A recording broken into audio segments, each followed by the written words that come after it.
Hello everyone, we are at the 10th Canadian Science Policy Conference in Ottawa. My name is Nasrin Sultana. I am a postdoctoral scholar at McGill University and a volunteer with the Canadian Science Policy Centre. I'm honored to be joined today by Dana McCauley, Chief Executive Officer of the Canadian Food Innovation Network for the CSPC 2024 interview series. Canadian Food Innovation Network funds transformative food tech projects, stimulates collaboration, and fosters a growing community of food and beverage professionals. Dana McCauley is a value proposition-driven innovator who has successfully launched many food products and programs in collaboration with domestic and international food companies and entrepreneurs. Dana McCauley, it's a pleasure to have you here. It's a pleasure to be here. So I'm really interested to learning more about the food innovation ecosystem. So let's go to the question directly. Could you please elaborate on the Canadian food innovation ecosystem? Who are the actors here? Yeah, so the food value chain starts obviously with, well, even before the farmer, with the people working in germplasm and soil and all of those other important things.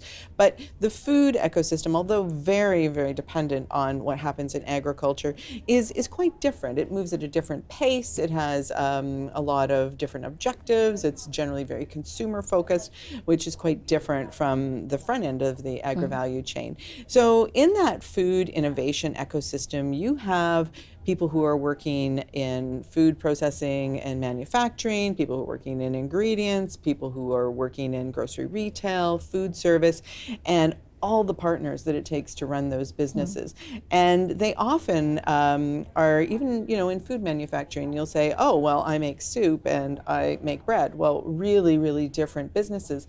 So there isn't a lot of opportunity for them to necessarily connect. And in fact, the associations and groups they belong to actually kind of keep them separate. And that's a big problem because there's a lot of good stuff happening in all of those parts of the ecosystem. And it's really important, and a big part of my job in our organization is to give those folks a way to go from being all over here to kind of being more like this, so that we facilitate knowledge transfer, we get people collaborating, we transfer transformative innovations from one business to another, so that basically, we're just trying to raise all the boats, and it's a journey. So how do you facilitate collaboration between different actors? We really are intentional about community building. So it's interesting. A lot of people, like since the 80s, there's been this call to make it easier for this fragmented, fractured sector to get together. And a lot of people have had a lot of good ideas.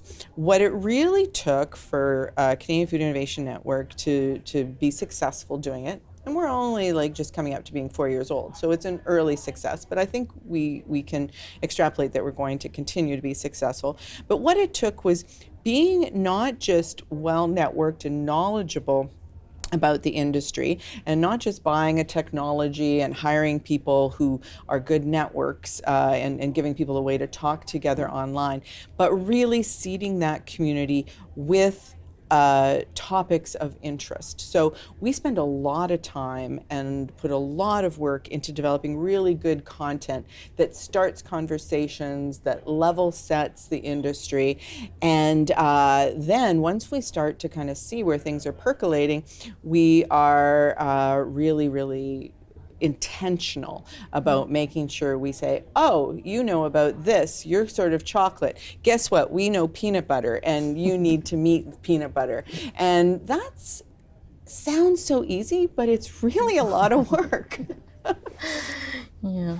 So what are the most pressing needs in the Canadian food innovation ecosystem? Have you noticed any specific challenges or opportunities, and how do you support the community to deal with this? Everyone always answers money, and money is always going to be a need, right?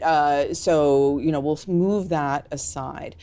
I would say the most important thing right now for Canada's food ecosystem to be more innovative is for us to activate the SMEs who are the backbone of this industry. There are just in food manufacturing, there's over 7,300 SMEs who are active and contributing jobs and GDP. But they are, most of them, under 10 employees, like 90 some odd percent of that 7,300. So these are people who don't have in-house innovation departments. They are, struggling to be more productive and to find more margin that'll make them more competitive and make them more agile. And the really big need is to help those folks understand what they can do to unlock that competitiveness and to connect them to the people who are innovating.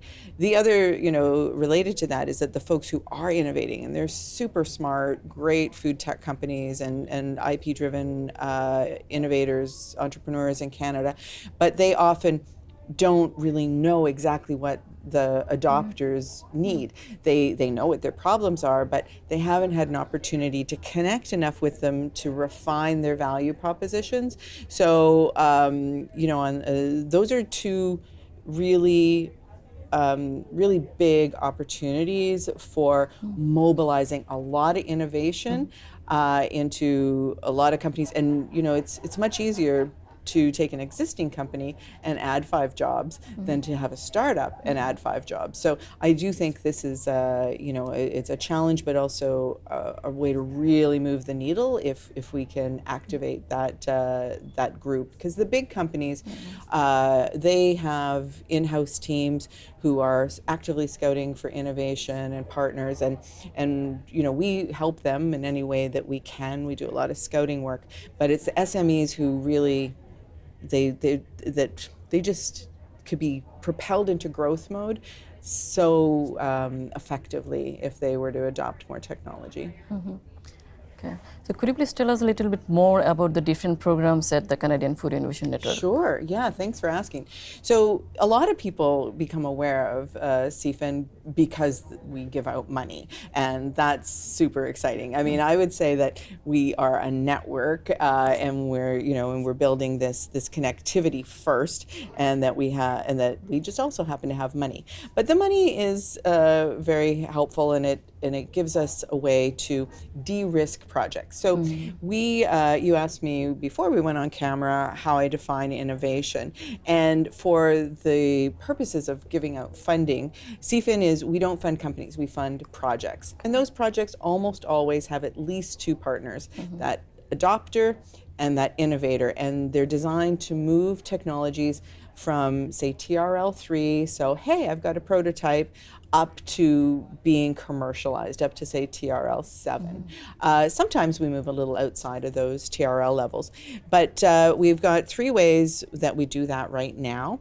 We, through ISED, we have funding to run a food innovation challenge, which is a high stakes, like $1.5 to $3 million projects where the partners have to have quite a lot of money. We only will put in up to 50%.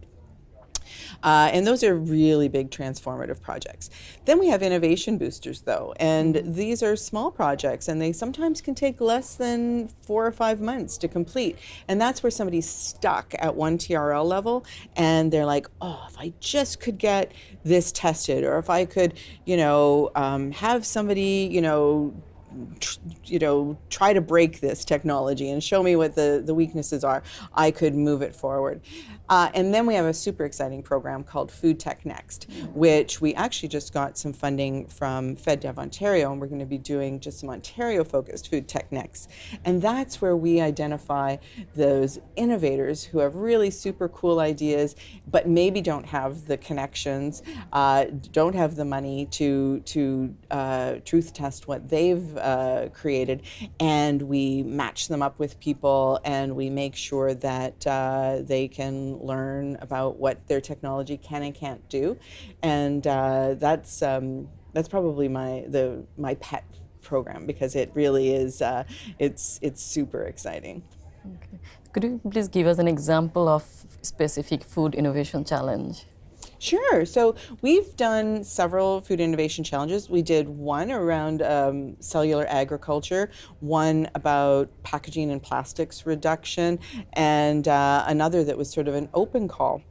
And we try to keep our themes very varied and reflect a portfolio approach to innovation. So the cellular food challenge that is obviously, quite a long game. We know that that is a nascent industry. But and we did fund some really cool projects, like a company called MyoPalette, which is creating pork in a precision fermentation setting, is one of the recipients of that funding. But then we also funded through that waste reduction and plastic reduction challenge, we funded an Ottawa-based company called Food Cycle Science, who's working with an Ottawa-based food service company, and they're just finding a way to take coffee grounds and those biodegradable plastics and papers that in Canada take a very long time to biodegrade, and they've created, using a proprietary enzyme, an in-cafe, basically a biodigester, that breaks down all of that waste in 24 hours into a soil amendment. So, it goes from very, very high tech to much more applied technology. Another one of the food innovation challenges that people love to hear about is a company called Gastronomist, who's working with Harvey's, and they have reinvented how Harvey's grills burgers so that it's faster, every patty gets probed, it uses sensor technology to ensure that it's cooked just as enough time, and that it's super safe, and it frees up the person who used to lose their eyebrows and their eyelashes every day over the grill to do other things. And so it's a pretty vast spectrum of types of projects that we're interested in. Yeah. So yeah, these are so interesting. It looks like you are helping everyone from the creation to the adoption of the innovation. Yeah. Yes, ideally we want our projects to finish with those innovation companies, having a product that fills a global white space so that they have a big market ahead of them, they can scale, and so that the people who were adopting and testing the technology have first mover status and are ahead of their competition because they took the time and invested the money in testing out this technology. That's interesting. So what is your opinion on the value of the Canadian Science Policy Centre and its position in the community as a connection hub, knowledge mobilizer, and talent incubator in the science and innovation policy landscape? Yeah, I probably am not well enough informed to have the definitive opinion on that question, but what I like is that the Canadian Science Policy Conference is bringing together academics and people like me, as well as people actually working hands-on in industry. And again, it's facilitating empathy, it's facilitating conversation, and I think that that leadership is really important. I see a lot of people trying to answer the question right now of what should Canada's innovation policy be, whether it's sector agnostic or sector specific, and I think that it is important to have national organizations that are integrated to be leading that kind of conversation, because we aren't necessarily I'm a bit of a donkey. I always like to sort of have my carrot and decide, how I'm going to get there. And we don't have a carrot today. We don't say, oh, this is what success looks like for Canada with innovation policy. And I'm hopeful that the conversations we had here today will at least planted some seeds so that we can harvest that carrot in the future.